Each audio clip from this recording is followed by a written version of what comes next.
Now in this video, reading to save our family from the Watchtower, I wanted to share what I found to be one of the most helpful chapters in the Bible. That's 1 Corinthians chapter 7. And the reason is because it helps us to be content in whatever situation we find ourselves. Now, obviously, when we tell our family members what we discovered about the Watchtower authority claim, we know that so many people are faced with really heartbreaking situations where it looks like all is lost. But this chapter gives us hope and also advice on what is the most prudent course of action for us as a believer. So in verse 20, it says, "Let every man abide in the same calling wherein he was called." So this actually becomes our vocation. And obviously the chapter deals with all the different possibilities. And then this chapter also gives us hope as well. In verse 16, it says, "For what knowest thou, O wife, whether thou shalt save thy husband? Or how knowest thou, O man, whether thou shalt save thy wife?" Now, concerning the things whereof ye wrote unto me, it is good for a man not to touch a woman. Nevertheless, to avoid fornication, let every man have his own wife, and let every woman have her own husband. Let the husband render unto the wife due benevolence, and likewise also the wife unto the husband.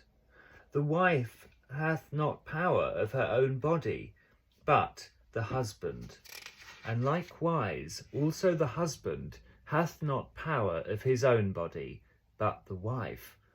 Defraud you not one the other, except it be with consent for a time, that ye may give yourselves to fasting and prayer, and come together again, that Satan tempt you not for your incontinency. But I speak this by permission, and not of commandment. For I would that all men were even as I myself. But every man hath his proper gift of God, one after this manner, and another after that. I say therefore to the unmarried and widows, it is good for them if they abide even as I. But if they cannot contain, let them marry, for it is better to marry than to burn. And unto the married I command, yet not I, but the Lord, let not the wife depart from her husband. But, and if she depart, let her remain unmarried, or be reconciled to her husband. And let not the husband put away his wife. But to the rest speak I, not the Lord, if any brother hath a wife that believeth not, and she be pleased to dwell with him, let him not put her away. And the woman which hath an husband that believeth not, and if he be pleased to dwell with her, let her not leave him. For the unbelieving husband is sanctified by the wife, and the unbelieving wife is sanctified by the husband, else were your children unclean, but now are they holy. But if the unbelieving depart, let him depart. A brother or a sister is not under bondage in such cases, but God hath called us to peace. For what knowest thou, O wife, whether thou shalt save thy husband? Or how knowest thou, O man, whether thou shalt save thy wife? But as God hath distributed to every man, as the Lord hath called every one, so let him walk, and so ordain I in all churches. Is any man called, being circumcised? Let him not become uncircumcised. Is any called in uncircumcision, let him not be circumcised. Circumcision is nothing, and uncircumcision is nothing, but the keeping of the commandments of God. Let every man abide in the same calling wherein he was called. Art thou called being a servant? Care not for it. But if thou mayest be made free, use it rather. For he that is called in the Lord, being a servant, is the Lord's free man. Likewise also, he that is called, being free, is Christ's servant. Ye are bought with a price. Be not ye the servants of men. Brethren, let every man wherein he is called, therein abide with God.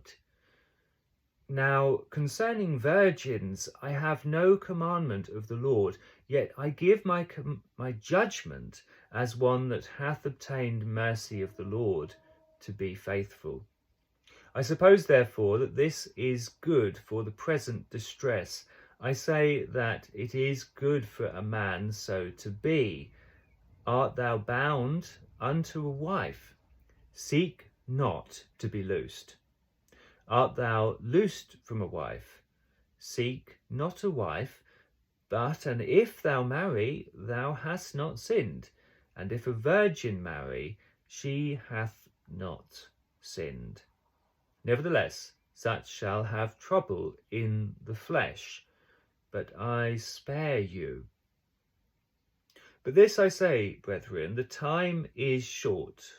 It remaineth that both they that have wives be as though they had none, and they that weep as though they wept not, and they that rejoice as though they rejoiced not, and they that buy as though they possessed not, and they that use this world as not abusing it, for the fashion of this world passeth away.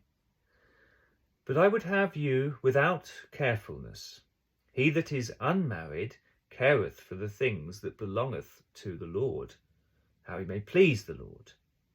But he that is married careth for the things that are of the world, how he may please his wife. There is difference also between a wife and a virgin. The unmarried woman careth for the things of the Lord, that she may be holy, both in body and in spirit. But she that is married careth for the things of the world, how she may please her husband. And this I speak for your own profit, not that I may cast a snare upon you, but for that which is comely, and that you may attend upon the Lord without distraction. But if any man think that he behaveth himself uncomely toward his virgin, if she pass the flower of her age, and need so require, let him do what he will, he sinneth not, let them marry. Nevertheless, he that standeth steadfast in his heart, having no necessity, but hath power over his own will, and hath so decreed in his heart that he will keep his virgin, doeth well. So that he that giveth her in marriage doeth well, but he that giveth her not in marriage doeth better. The wife is bound by the law, as long as her husband liveth. But if her husband be dead, she is at liberty to be married to whom she will, only in the Lord. But she is happier if she so bide, after my judgment. And I think also that I have the Spirit of God.